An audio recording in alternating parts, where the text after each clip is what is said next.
नमस्कार, I am founder of OES foundation, Om youth education and sports foundation. जैसा कि आप जानते हैं, हम युवाओं के लिए और समाज के लिए कुछ ना कुछ अच्छा करने की कोशिश कर रहे हैं लगातार। उसी के तहत हम आज जो वीडियो बनाने जा रहे हैं वो है शिरोधारा के ऊपर। शिरोधारा आखिर है क्या, इससे क्या लाभ है, इससे क्या हानियां हैं और इसके ऐसे क्या बेनिफिट है जिसकी वजह से प्राचीन काल में जो हमारे ऋषि मुनि थे, हमारे वैद्य जी थे और इनफैक्ट 15th सेंचुरी के आसपास, 16th सेंचुरी और इसके आसपास भी हमने देखा गया इस थेरेपी को काफ़ी अपनाया गया। इस थेरेपी के बारे में जो प्रचलन है वो अभी रिसेंटली बहुत तेज़ी से बढ़ा है। वैसे हमारे साउथ में शिरोधारा को बहुत अच्छे से अपनाया गया है, वहाँ पर बहुत सारे डिसीज़, बहुत सारी प्रॉब्लम्स में इस थेरेपी को अपनाया गया है। अब हम जानते हैं ये थेरेपी आखिर है क्या और ये किस तरीके से काम करती है। आपने देखा होगा अक्सर हम लोग अपने शरीर पे काम करते हैं, अपने शरीर को तंदुरुस्त बनाने पे काम करते हैं।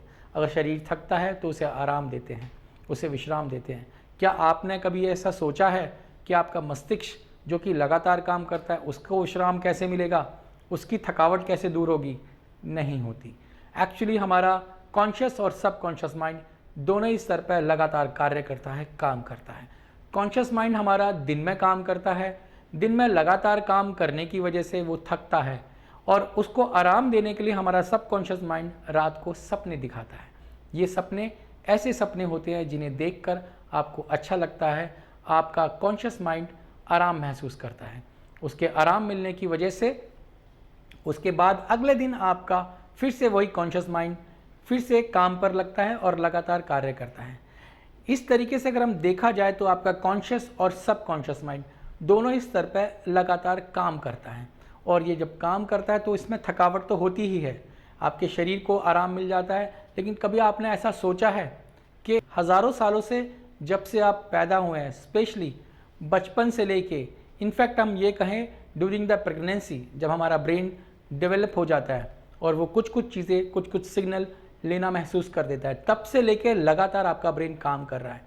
और जब ये ब्रेन लगातार काम करता है, इसको आराम नहीं मिलता और आज के वर्तमान समय में जीवन की भागदौड़ की वजह से जो समस्याएं हमारे पे आती है, जो हम फेस करते हैं, उससे हमें छोटी छोटी प्रॉब्लम्स होती है। आगे चल के यही छोटी छोटी प्रॉब्लम्स बड़ी बीमारी के रूप में कन्वर्ट हो जाती है। हम जैसे अगर बात करें, सर में थोड़ा थोड़ा दर्द रहना, फिर कुछ दिनों बाद और ज़्यादा दर्द रहना, कुछ हम मेडिसिन्स लेना और उन मेडिसिन के साथ सर का दर्द रहना, और ऐसे ये बढ़ते बढ़ते चलते चलते एक स्टेज ऐसी भी आती है जहाँ पर हमारे को हेडेक की प्रॉब्लम हो जाती है, माइग्रेन हो जाता है और कुछ केसेस में देखा गया है कि हमारी मेमोरी लॉस होना शुरू हो जाती है। और मेमोरी लॉस होती है उसके बाद हम अगर बोलें तो बहुत सारे मेंटल डिसीज़ हमें हो जाते हैं, जैसे कि anorexia, schizophrenia, obsessive compulsive disorder. अगर हम इन प्रॉब्लम्स की बात करिए, भयंकर और भारी भारी शब्द हैं, इन शब्दों पे मत जाइए। हम आपको बड़े साधारण तरीके से आज ये बताने वाले हैं कि शिरोधारा के बेनिफिट क्या हैं और किस तरीके से आप अपनी छोटी छोटी दैनिक जीवन में इसको अपना के इसके बेनिफिट ले सकते हैं। अक्सर हम लोग, जैसे कि हम बात करें खिचड़ी, एक शब्द मैं यूज़ कर रहा हूँ खिचड़ी, हम खिचड़ी को तभी खाते हैं हमें लगता है जब हम बीमार हैं, लेकिन इनफैक्ट हमें ऐसा करना चाहिए। अगर हम फिट हैं तब भी हमें हफ्ते में एक दिन खिचड़ी ज़रूर खानी चाहिए, क्योंकि ये हल्का खाना है, हमारे डाइजेस्टिव सिस्टम को आराम देता है।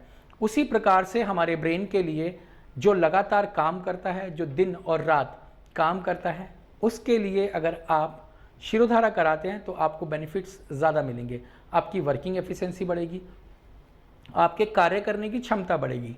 तो इसके तहत आप शिरोधारा जब कराएंगे तो आपको जो मेंटल लेवल पे प्रॉब्लम होने वाली है वो प्रॉब्लम भी कम होगी। वैसे बहुत सारी बीमारियां हैं जो हम देखते हैं आज की डेट में जो लोगों को हो रही है। और एक छोटी सी बात और ऐड ऑन करना चाहूँगा यहाँ पे कि आप देखते हैं जितनी भी प्रॉब्लम्स होती है, हमारे ब्रेन से ही सारे हार्मोनल सिग्नल जाते हैं। हमारे ब्रेन में जैसे हाइपोथैलेमस से सिग्नल्स जाते हैं पिट्यूटरी को, पिट्यूटरी से 12 हार्मोन्स रिलीज़ होते हैं, 10 इंटीरियर पार्ट से और 2 पोस्टीरियर पार्ट से रिलीज़ होते हैं। और उसके अलावा भी और भी बहुत सारा सिस्टम है जो हमारे ब्रेन से चलता है, वो हार्मोन्स निकलते हैं और काम करते हैं, हमें सुख का और दुख का एहसास कराते हैं। हमारे सुख के लिए जैसे एंडोर्फिन हार्मोन्स है, दुख के लिए हमारा कॉर्टिसोल हार्मोन्स है, और ऐसे बहुत सारे हार्मोन्स हैं जो हमें अलग अलग समय पे अलग अलग हमें एहसास कराते हैं। इवन आप अगर समझने की कोशिश करेंगे, अगर थोड़ा सा और स्टडी करेंगे इसके बारे में, इवन हमारी जो सेक्सुअल प्रॉब्लम होती है उनके लिए भी जो हार्मोन्स का सिग्नल जाता है वो हमारे ब्रेन से जाता है। अगर हम मोटे तौर पे बात करें तो हमारा ब्रेन एक ऐसा हेडक्वार्टर है, जैसे मैं बता रहा था कि हमारा ब्रेन से सिग्नल जाते हैं और वहाँ से लगातार सिग्नल आते हैं जो कि हमारे शरीर के सभी अंगों में पहुँचते हैं। और इनफैक्ट आपको बता दूँ कि बहुत सारी बीमारी जो आपको होती है, जो प्रॉब्लम्स होती हैं आपको, उनकी सारा बायोडाटा हमारे ब्रेन में स्टोर होता है। तो सोचिए ब्रेन कितना वाइड है, कितना विशाल है, इसकी नॉलेज और इसके ज्ञान लेने की क्षमता, लेकिन हम इसको आराम देने की कोशिश नहीं करते। आज उसी के तहत मैं आपको बताने आया हूँ, उनको आराम देने के लिए आप शिरोधारा थेरेपी अपना सकते हैं।